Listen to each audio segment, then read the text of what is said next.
আজকে সকাল থেকে ছিল প্রায় 42 ডিগ্রি টেম্পারেচার, 42 থেকে 43 ডিগ্রি টেম্পারেচার যাচ্ছিল। আমি একবারই চেক করেছিলাম, তারপর আর দেখিনি। গরমে চোখ মুখ দেখে বুঝতে পারছো প্রচণ্ড টায়ার্ড হয়ে রয়েছে, মানে প্রচণ্ড গরম। আর তার মধ্যে আমার ঘরটা তো আরও বেশি গরম হয়ে রয়েছে। তার একটাই কারণ, মানে যেটা হয় একটা 2 BHK ফ্ল্যাটের সমস্ত জিনিস, মানে রুমের, ফ্ল্যাট বললে ভুল হলো কথাটা, মানে 2 BHK রুমের যদি সব জিনিস যদি একটা 1 BHK রুমের মধ্যে ঠেসে ঠুসে ঢোকানো হয়, যেহেতু ঘরের রিনোভেশন করা হচ্ছে, মানে আমি একটা সাইডের, মানে যেটা আমার মেন রুম আর কি, সেই রুমটাকে ভেঙে টেঙে ঠিক করা হচ্ছে। সেটা আমি কী কী করছি না করছি সেটা আমি তোমাদের সাথে একটা অন্য ভিডিওতে শেয়ার করব। তো সেইটা ঠিক করানো হচ্ছে বলে আর কি আমি এখন অন্য একটা রুমে শিফট করে আর কি রয়েছি। এবার সেই রুমটার মধ্যে এত জিনিস হয়ে গেছে যে রুমটা এমনিতেই ওই জিনিসপত্রের জন্য হিট হয়ে থাকে প্রচণ্ড পরিমাণে। তো যাই হোক, এবার সেই জায়গায় দাঁড়িয়ে থেকে এই এত মানে গরমের থেকে হঠাৎ যদি বৃষ্টি পাওয়া যায় তাহলে খুবই ভালো। তো হট করে যেটা হয়েছে, আমাদের এখানে এই 10:30 নাগাদ প্রচণ্ড একটা ঝোড়ো হাওয়া দিয়ে বেশ বৃষ্টি শুরু হয়েছে, যেটা ভালো। বাট আমার রুমটা এখন অবধি ঠান্ডা হয়নি, যে রুমটা আমি আছি। আর যে রুমটাতে কাজ হচ্ছে সেই রুমটাতে এত ঠান্ডা হাওয়া চারদিক দিয়ে রুমটাতে ঢুকছে। কারণ এখন যে জানলাগুলো যে সাইড ধরে পজিশনে করা হয়েছে, এখন রুমটার মধ্যে যথেষ্ট পরিমাণে হাওয়া খেলছে।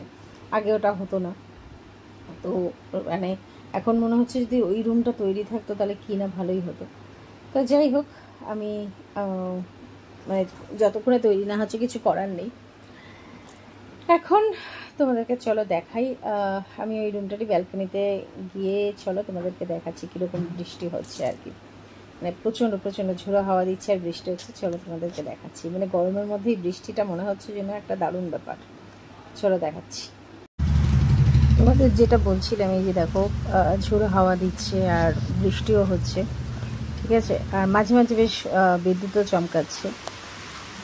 তো এটাই হচ্ছে, এই যে বৃষ্টিও পড়ছে, রাস্তায় একজন ভিজছে, ঠিক আছে।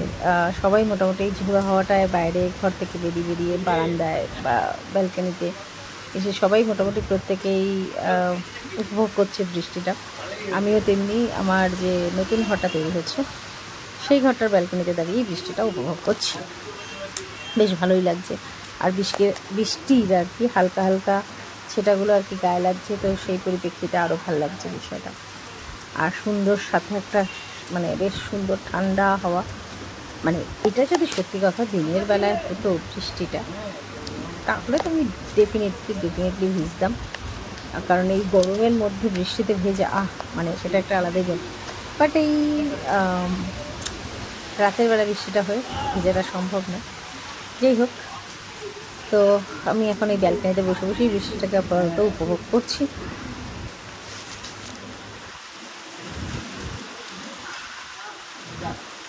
তো তোমরা দেখলে কীরকম বৃষ্টি হচ্ছে, বেশ ভালোই লাগছে। বৃষ্টি হচ্ছে, আস্তে আস্তে ওয়েদারটাও ঠান্ডা হচ্ছে, বেশ ভালো। আর এবার আমার রুমটা অ্যাটলিস্ট ঠান্ডা হলে আরও ভালো হয়। বাট বাইরের বৃষ্টির ওয়েদার যেরকম ওয়েদার রয়েছে সেটাতে এসি এখন খুব একটা বেশি না চালালেও হয়, কিন্তু আমার রুমটা যেহেতু সেভাবে ঠান্ডা হয়নি, কাজে আমাকে বাধ্য এসি চালাতেই হবে। চলো এখনের মতো ভিডিওটা এখানেই শেষ করছি।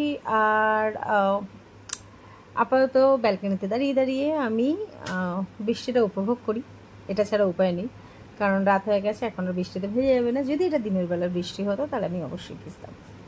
তো চলো, আর তোমাদের কার কার ওখানে বৃষ্টি হচ্ছে এখন সেটাও কমেন্ট করে বলো। Tata, good night.